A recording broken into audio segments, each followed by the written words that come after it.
നമ്മളിതൊരു കാര്യത്തിന് ഇറങ്ങി പുറപ്പെട്ടെന്ന് പിന്മാറിയ ചരിത്രമില്ല. നമ്മുടെ ലക്ഷ്യം ഇത്ര അടുത്തായിട്ട് അതിലെത്താതെ പോകുന്നത് ഭീരത്വമാണ്. എന്റെ പൊന്നു മക്കളെ, നിങ്ങളിൽ കുറേ പേരെ ഞാൻ ഹേർട്ട് ചെയ്തിരിക്കുകയാണ് എൻ്റെ വാക്കുകൾ കൊണ്ടും എൻ്റെ പോസ്റ്റിലെ കുറച്ച് കാര്യങ്ങൾ റീസെൻ്റ്ലി ഞാൻ ഇട്ടത്. അയ്യോ കഷ്ടം. ശരിക്കും എൻ്റെ ലൈഫിനെ തന്നെ മാറ്റിമറിച്ചു എന്ന് വേണമെങ്കിൽ പറയാം. ബിക്കോസ് എൻ്റെ ഹോൾ ലൈഫിൽ എനിക്ക് ഇത്രയും തെറി ഒറ്റയടിക്ക് കിട്ടിയിട്ടില്ല.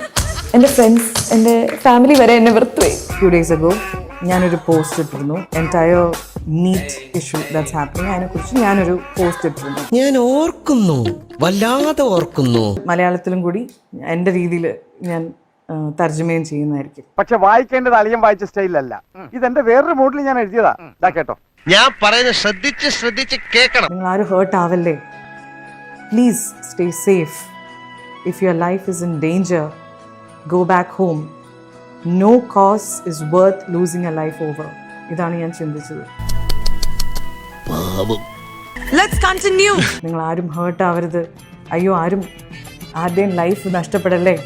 നിങ്ങളുടെ ലൈഫ് ഡേഞ്ചർ ആണെങ്കിൽ നിങ്ങൾ വീട്ടിൽ പോകണം. ഇതാണ് ഞാൻ എൻ്റെ മനസ്സിൽ ആലോചിച്ചത്. എന്റെ അന്നമ്മോ,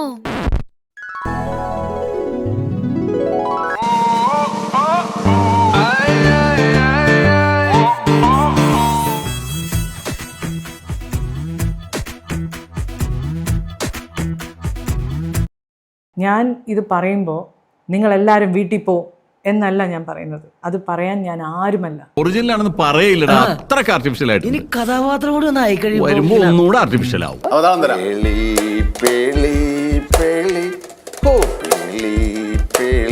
ഒന്നും പറയാനില്ല. First half super. ഇങ്ങനത്തെ ഒരു കാര്യത്തിൽ അങ്ങനത്തെ ഒരു കാര്യം പറയാൻ ഞാൻ ആരുമല്ല. I am a nobody.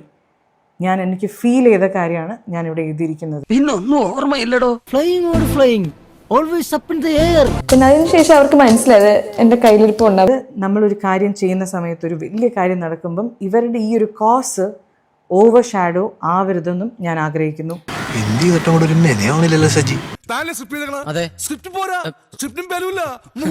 സംഭവം നടക്കുമ്പോൾ കുറേ ആൾക്കാർ കൂടുമ്പോൾ ചാൻസസ് ആർ ഹൈ ദാറ്റ് ഈ മെയിൻ കോസ് അതിൽ മുങ്ങിപ്പോവാൻ ചാൻസ് ഉണ്ട്. ഈ അറിവ് എവിടെ നിന്ന് കിട്ടി? പത്രത്തിൽ നിന്ന് അടിച്ചു മാറ്റിയതാ. ഇപ്പൊ ഒരു ശ്രദ്ധിച്ച് എന്നെ നോക്കുകയാണെങ്കിൽ ശ്രദ്ധിച്ചു നോക്കൂ. എന്നെ കണ്ടിട്ടൊരു കുറച്ച് ബുദ്ധി കൂടിയൊരു ആളെ പോലെയല്ലേ. ബിക്കോസ് പണ്ട് ഞാൻ ഇങ്ങനെ അല്ലായിരുന്നു. ഞാൻ കുറെ ബുക്സ് വായിച്ചിട്ടാണ് ശരിക്കും എൻ്റെ നോളജ് ഇങ്ങനെ ഇപ്പൊ കൂടി. നിങ്ങളെല്ലാവരും ഞാൻ പറയുന്ന കാര്യം ശരിയാണ് എന്ന് പറയാൻ ഞാൻ ഒട്ടും എക്സ്പെക്ട് ചെയ്യുന്നേ ഇല്ല. അല്ലെങ്കിൽ പിള്ളേച്ചൻ നുണ പറയുന്നതായിരിക്കും. എന്തൊക്കെ പറഞ്ഞാലും ഇതിന്റെ ഒരു സങ്കടം എൻ്റെ കണ്ണിലുണ്ടായിരുന്നു എന്ന് അവർ പറയുന്നുണ്ടായിരുന്നു. ഗോ ഹോം എന്ന് പറയുമ്പോൾ പോലും ഞാനത് പറയുന്നത് നിങ്ങൾ സേഫായിട്ടിരിക്കണേ എന്ന് പറയുന്നതിൻ്റെ കൂടെയാണ് ഞാനത് പറയുന്നത്. കുറച്ചുകൂടെ അലമ്പാക്കിയ ഇവളെ സീരിയൽ എടുക്കാം. എനിക്ക് എല്ലാ പാർട്ടിയും എനിക്ക് വേണ്ടപ്പെട്ടതാണ്. എല്ലാ പാർട്ടിയും എനിക്ക് ഇഷ്ടമാണ്. പക്ഷെ പടം പൊട്ടും. കഴിഞ്ഞത് കഴിഞ്ഞു, അത് വിട്ടുകള. സംഭവിച്ചതൊക്കെ കുട്ടിന്, സംഭവിച്ചിട്ടിരിക്കുന്നതൊക്കെ കുട്ടിന്, സംഭവിക്കാൻ പോണതൊക്കെ കുട്ടിന്.